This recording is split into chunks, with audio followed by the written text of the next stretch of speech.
DSPN, the Devlin Sports Podcast Network. DSPN. The full podcast version of this show will be available in a couple of weeks when Lachlan gets back. In the meantime, we're rolling out interviews, catching up with our old mates, just gearing up for another massive year of sport. If you like what you're looking at and what you're listening to, then please hit that subscribe button, DSPN YouTube channel. We're on our way to 5,000 subscribers. We're just over halfway there. Thank you very much if you've already done that. Like, share, follow. All of that kind of guff and stuff. And we're all over social media too. Martin Devlin _DSPN. That's on Instagram and also TikTok. And you can get us on Twitter and everything else, Facebook. So yeah, if you do like it, then let your friends know as well. We put out a show every single afternoon. It's about 45 minutes worth. And as I say, that'll kick in a couple of weeks. In the meantime, we welcome back our good old mate from Twizel. Apparently the go-ahead buzz. Can I call it a city or is it a town in the South Island, Matt? It's definitely not a city, Marty. Okay. Not yet anyway. Yeah, look, stories in the wider media over Christmas about how we're overrun. We're the go-to place. Well, the truth is just like many other little towns along the Coromandel or down on the east coast of the South Island, we get busy at Christmas. We get overrun. We go from 13 or 1,400 people to 10 or 12,000 and you got to stand at the shops a little bit longer, Marty, and that means we're being overrun. You drive to the supermarket. I park outside the door of the supermarket is what I do. What, I got to park over there? Well, the thing is people just park wherever they like. That riles up the locals. They park on footpaths, on green spaces, on parks, wherever they can. If there's no car park, they create a park. So we've been overrun, but with everyone back to work yesterday primarily, it's very quiet around town again. We're back to normal. We can stop the whinging. We can enjoy that some of our shopkeepers and business owners have done a great trade over Christmas and just get back into our nice, quiet lifestyles, Marty. Yeah, call them things we love. When I was living in Motueka in the South Island, we called them loopies, those who came from the big town, the big smoke Christchurch and came up on holiday. Have you got a special name for them or not? No, Martin. They're just all tarnished with the same tourist brush. Okay, tourist brush. Tourist is a dirty word these days for many. But it livens up our town. How can it possibly be? There are people who are coming here wanting to see our beautiful country and spend money. How can you not like a tourist? You know what? The funny thing is, if you're not involved in tourism, it's easy to get a little bit blasé about what it means. But the truth is, at some point, we all want to go somewhere else. That's right. And so do we want to be welcomed when we go somewhere else if we don't welcome people into our backyard? People are grumpy, Martin, and I've started the year extremely positive. The touros, as I like to call them, were brilliant. They keep my pockets going anyway. Let's be positive. That is the name of this particular segment on the podcast and on the show. LBP with TMG. That's Let's Be Positive with Twizel's Matt Gunn. And I'm going to start with what was just a riveting test cricket series over summer. Now, I don't know if you're watching this, how much of it you actually sat down, but those 5 tests, I found it really difficult not to tune in every single day. It was almost like watching, the last couple of overs of a one-day or a T20 right throughout the day. Every ball, it seemed, was vital, wasn't it? Every wicket was crucial. And I'll give you Aussies credit, mate, because, after getting belted like that in Perth, to come back and you dominated those other 4 tests from that point on. Yeah, absolutely. But it was a real surprise in Perth after India had been beaten by the Black Caps. I thought this is a lay-down misère, this first test. And while we started well, it didn't end well. We couldn't bowl India out, and eventually they take that test. We walk away with our heads a little lower, and then the next 4 tests, we shine absolutely amazing. We didn't look like they were going to beat us.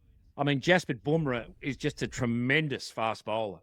I mean, if you don't like watching what he's got to offer, you're mad. But apart from that, I think we had pretty much the handle on everything India brought at us, and they even brought a little bit of niggle. I mean, wasn't it? It was a great series. It had some great cricket. It had some great endings. The first test was a bit of an upset, I think, and it had a little bit of controversy. It had some new blood. It had some interesting shots.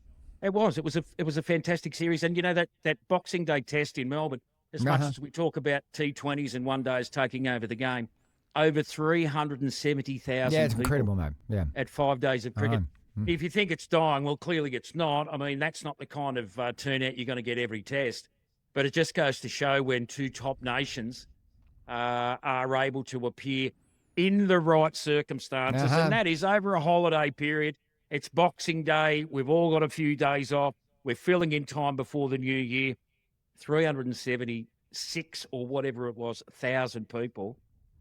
Cricket's got to be really smiling about itself because that's just a tremendous outcome. See, this is the bugger about the Australian cricket team, folks, is that when they're down, you've got to kick the living crap out of them because you know that they're going to bounce back up and they're not going to be down for long. But as far as your rugby goes this year, what are your expectations? You've got a Lions tour for a start. Are you going to win that? Are you going to even get a test out of that? The hesitation, ladies and gentlemen. I want to look forward to 2024. I tell you what I think. I think after what we saw in Europe at the end of year tour, I think it could be a decent series down under. But we're going to need to be at our best the whole time.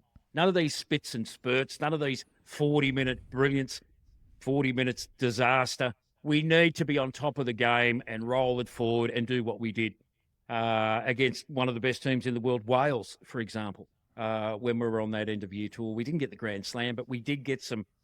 I think we got some confidence out of that. No, you didn't get the Grand Slam. I mean, stop talking about the Grand Slam. You didn't get the Grand Slam. You won 2 out of 4, mate. Yeah, but we were close. We were on the way. Sorry, it that's looked like right. We might be able to play for the Grand Slam at one point. And over the last few years, you got to admit, that's a pretty good position to be in if you're a Wallabies fan. The Bledisloe Cup. No, it's not going to happen, mate. The way it's set up, it's not going to happen. You can't win twice against us. Is it? It's just a step too far. You might win one test. How do we ever go into one of these series thinking it's going to be ours? We can win 2 in a row. If after game 1 against the All Blacks this year, we look like we might be able to win the Bledisloe, well, that'd be a positive for me as well because it hasn't felt like it for a very long time. Could it be this year? I think Smitty and his boys might be able to be up for this one. Here we go. All right, we'll mark that right now, and we'll bring that back. down. Mark that down. As far as your beloved doggies go, because we're going to be talking NRL from now till it kicks off, aren't we? We've got the Vegas, big hoo-ha that happens. It's the launch again. Big fanfare and huge fuss made in Vegas, and then we rip into the actual season from there. And you know that every year, there's 4 or 5 teams that were in the 8 that drop away. Maybe 3 don't make it, maybe 4 or 5 that are struggling, and then you got the replacements are coming below. So, and this is what the Warriors, I think, last year tripped over themselves thinking that, hey, we were top 4 the previous year. Well, that means we're going to be top 4. It doesn't work like that. Your doggies had a hell of a year last year, but that doesn't mean jack when we start again this year, does it? No, that's the biggest fear for any side is that you climb the ladder, you make those playoffs, and then you're a disaster the next season, which is what we saw from the Warriors. And it was a total reversal for the Bulldogs. We'd just been playing off for the wooden spoon. We're in the wooden spoon finals the last 5 or 6 years. Yeah. 10 years maybe, 15 years. No, but anyway, when you get there, that's the worst thing that can possibly happen is to just fall off the radar. We've made some buys. We've lost a few players, but I think we've made a net gain over the off-season. And my fingers are crossed that each week I watch after the first 4 or 5, just delighting in being able to watch this team win rather than going back to the almost having a seizure at the end of every game. Well, it's when you're irrelevant, isn't it? 80 minutes there. Yeah, and that's what happened with the Warriors last year. After 14 or 15 games, you become irrelevant. You aren't in the conversation anymore. I think that's even worse. At least if you're having an absolute dog season and you're at the bottom, I mean, people are talking about the wooden spoon. It's when you're in that kind of pack just above the bottom, you're 12th, 13th, 14th, 15th or whatever it is, and you're just like, well, I mean, Yeah, it's nowhere. It's nowhere. You're nowhere. No one cares. No one talks about you. And no one wants to know.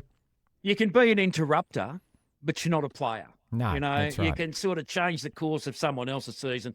But when you lose too many games in the first half, you're treading water and you're just waiting for next season. And that's why I enjoyed last year so much. It's because once we got a third into the season and a half into the season, I wasn't thinking bring on next year. I was thinking bring on next week. So, geez, it's not that far away, Martin. No, we're rolling through January. It's amazing, isn't it? Super Rugby starts in less than today. a month. Yeah, that's right. I mean, Super Rugby's Friday, February the 14th, Valentine's Day. Beautiful day, of course, the most romantic day of the year, which is perfect for starting Super Rugby. And then, the NRL kicks in after that. Let's leave it with the Aussie Open tennis.